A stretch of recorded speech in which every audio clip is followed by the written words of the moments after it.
રાષ્ટ્રપતિના હસ્તે સુરતને આ એવોર્ડ એનાયત કરાયો છે। સુરતને સોલિડ વેસ્ટ મેનેજમેન્ટ માટે એવોર્ડ મળ્યો છે। જોકે આ સિદ્ધિ અગાઉ પણ સુરતને મળેલી છે।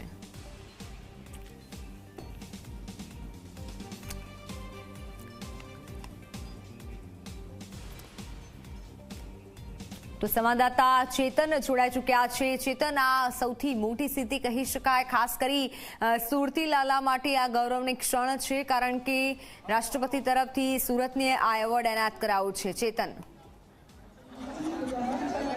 હેલો જી ચેતન, હેલો હેલો સ્વચ્છતા લિંગમાં નંબર જ્યારે આવ્યો છે ત્યારે દરેક જે કોર્પોરેટર છે તે કોર્પોરેટરમાં ખુશીની લહેર જોવા મળી રહી છે। આપ જોઈ શકો છો એકબીજાનું જે મોઢું છે તે મોઢું મીઠું કરાવવામાં આવ્યું છે। આપણી સાથે સ્થાનિક કોર્પોરેટર જોડાયા છે, તેમની સાથે આપણે વાતચીત કરીશું। જી, આપ શું કહે છો? સુરતે ફરીથી એક વખતે સમગ્ર દેશમાં નંબર મેળવ્યો છે।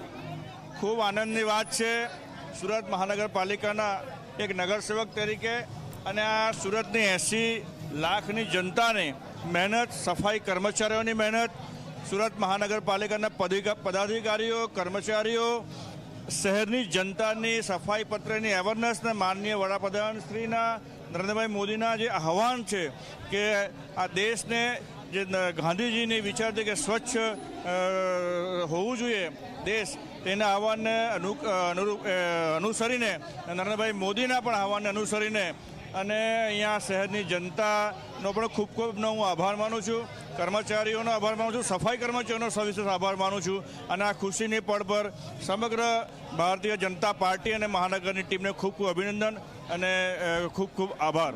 જી, સ્વચ્છતા લિંગમાં નંબર મેળવ્યો છે ત્યારે આપની સાથે અન્ય કોર્પોરેટર જોડાયા છે। જી, ફરીથી સમગ્ર દેશમાં ડંકો વગાડ્યો છે સુરતે। આ માટે દરેક સુરતીઓને ખૂબ ખૂબ અભિનંદન આપું છું। જ્યારે સુરતીઓએ સાબિત કર્યું છે કે જ્યારે મજબૂત સંકલ્પ હોય ત્યારે સફળતા નિશ્ચિત છે। આ સફળતાએ આજે સુરતને ફરીવાર એક ગૌરવ અપાવ્યું છે।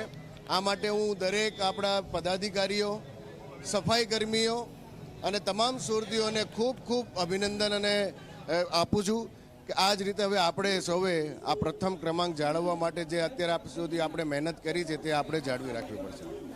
જે આપ જોઈ રહ્યા છો, સફાઈ કર્મચારીનું જે મોઢું છે તે મોઢું અહીં મીઠું કરાવવામાં આવી રહ્યું છે, કારણ કે સમગ્ર જે દેશ છે તે દેશમાં સુરતે ડંકો વગાડ્યો છે। ખાસ કરીને જે કેન્દ્ર સરકારની જે ટીમ છે તે ટીમ સુરત ખાતે આવી પહોંચી હતી અને 12,500માંથી જે માર્ક્સ છે તે માર્ક્સ આપવામાં આવ્યા હતા, ત્યારે સુરતે જે રીતે ડંકો વગાડ્યો છે ત્યારબાદ દરેકે દરેક જે આરોગ્યના જે તમામ જે અધિકારીઓ છે તેમાં ખુશીની જે લહેર છે તે અહીં જોવા મળી રહી છે।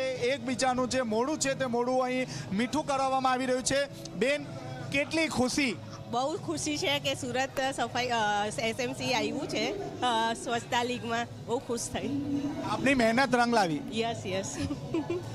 જી, શું કહેશો? આખરે આપ બધાની મહેનત રંગ લાવી? ઘણી મહેનત કરી છે, તમામ આરોગ્યના સ્ટાફ, ટેકનિકલ સ્ટાફે ઘણી મહેનત કરી છે અને મહેનતનું ફળ મળ્યું છે બધાને। જી, આપે જે રીતે જોયું તે રીતે દરેક આરોગ્ય કર્મચારીઓ છે, આપણી સાથે આરોગ્ય અધિકારી જોડાયા છે। બેન, આખરે આપની મહેનત રંગ લાવી? જી, આજે આખા દેશમાં સુરત શહેર, સર પ્લીઝ કઈ નહીં ફાઇનલ કા છે સુરત મહાનગરપાલિકાની અવિરત જે સિદ્ધિ છે તે અમારા સફાઈ કામદારો, સુપરવાઇઝરી સ્ટાફ, પોલિટિકલ બોડી અને તમામ મીડિયા મિત્રોનો પણ આ તબક્કે અમે આભાર માનીએ છીએ અને ભવિષ્યમાં પણ આટલું જ ઉજ્જવળ પ્રદર્શન રહે તેવી અમે અભ્યર્થના પાઠવી। જી, આપે જે રીતે જોયું તે રીતે દરેક જે અધિકારીઓ છે, જે કર્મચારીઓ છે, તેમાં ખુશીની જે લહેર છે તે અહીં જોવા મળી રહી છે।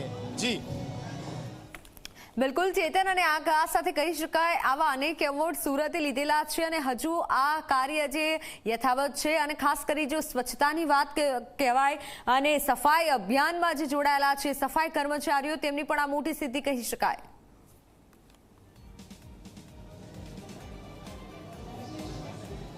જી બિલકુલથી સ્વચ્છતાની સાથે જે સોલિડ વેસ્ટ મેનેજમેન્ટ છે તે સોલિડ વેસ્ટ મેનેજમેન્ટ પણ ખાસ કરીને તેમાં પણ સુરતે જે એવોર્ડ છે તે એવોર્ડ અહીં મેળવવામાં આવ્યું છે. આપ જોઈ શકો છો અહીં ખાસ કરીને જે સફાઈ કર્મચારીઓ છે તેમનું અહીં ખાસ કરીને અભિવાદન કરવામાં આવી રહ્યું છે, કારણ કે તેમની મહેનતના કારણે સુરત સ્વચ્છતામાં અહીં ક્રમાંક મેળવ્યો છે. જી સર, સ્વચ્છતાની સાથે અન્ય જે એવોર્ડ પણ સુરતે મળ્યા છે, શું કહેશો? સુરતે અવિરતપણે સ્વચ્છ એર ક્વોલિટી માટે મેળવેલું છે, પાણી માટે મેળવેલું છે અને ઘણા બધા એવોર્ડ છેલ્લા વર્ષોમાં મેળવેલા છે.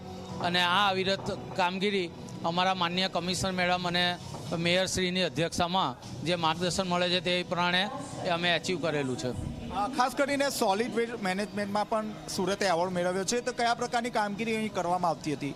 અત્યારે શરૂઆતથી જેમ ઇન્ફ્રાસ્ટ્રક્ચર મેનેજમેન્ટથી લઈને ડોર ટુ ડોર ગાર્બેજ અને છેલ્લા વર્ષોમાં 5R એટલે ટોટલ જે ગાર્બેજ રિડ્યુસ કરવાનો છે અને ડિસ્પોઝલ સાઇટ ઉપર મિનિમમ વેસ્ટ નિકાલ કરવાનો છે, તેમાં સુરત મહાનગરપાલિકાએ એચીવ કરેલું છે. અને એ 5R તરીકે દરેક ઝોનમાં 5R સેન્ટર પર બનાવવામાં આવેલા છે, તે અમે મેળવેલું છે.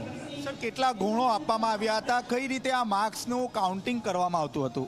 અત્યારે તો 12,500 ગુણમાંથી ડિસ્ટ્રીબ્યુટ કરેલું છે, પણ ડિટેલ જે ગુણ છે કેટલા મેળવેલા છે તે હજુ સુધી મળેલું નથી. તે મળે પછી ખબર પડશે. કઈ કઈ વાતોને ધ્યાનમાં રાખવામાં આવ્યું હતું? ઓવરઓલ સેનિટરી કન્ડિશન એટલે કે જે સફાઈ આંખે ઉડીને વળગે તે, door to door garbage reduction અને સેગ્રેગેશનને ખાસ ધ્યાન રાખવામાં આવેલું હતું અને પબ્લિક પાર્ટિસિપેશન. ટૂંકમાં લોકોના સહકાર વગર આમાં એચીવ થઈ શકે નહીં અને સસ્ટેનેબિલિટી અને આ મેન્ટેન રાખવું પડે તે માટે લોકોનો સહકાર મેળવવામાં આવેલો હતો. જી, આપે જે રીતે સાંભળ્યું તે રીતે door to door garbage collection હોય કે સોલિડ વેસ્ટ મેનેજમેન્ટ હોય, આ તમામમાં સુરત મહાનગરપાલિકાએ અવિરત જે સિદ્ધિ છે તે સિદ્ધિ પ્રાપ્ત કરી હતી અને 12,500માંથી જે માર્ક્સ છે તે માર્ક્સની ફાળવણી કરવામાં આવી હતી અને આખરે સ્વચ્છતા સુપરલિંગમાં જે સુરત મહાનગરપાલિકાએ એક અનોખી જે સિદ્ધિ છે તે સિદ્ધિ પ્રાપ્ત કરી છે. જી બિલકુલ ચેતન, આભાર માહિતી બદલ. તો આ મોટી સિદ્ધિ પ્રાપ્ત કરી છે અને ખાસ સોલિડ વેસ્ટ મેનેજમેન્ટે પણ ખૂબ મોટો ભાગ ભજવ્યો છે. તમામ સુરતના જે હેલ્થ વર્કર છે, જે સફાઈ કામદારો છે, તેને પણ અભિનંદન, કારણ કે તેઓએ પણ ખૂબ મોટો ભાગ ભજવ્યો છે અને સુરતે સતત 2-3 વર્ષથી જે ઝુંબેશ ઉપાડી છે સ્વચ્છતાની, તે રંગ લાવી છે અને કહી શકાય રાષ્ટ્રપતિના હસ્તે જે સુરતને એવોર્ડ એનાયત કરાયો છે. સુરતમાં અત્યારે ઉત્સાહનો માહોલ છે, ખાસ કરી તમામ કર્મચારીઓમાં. आइए मंच पर पधारें और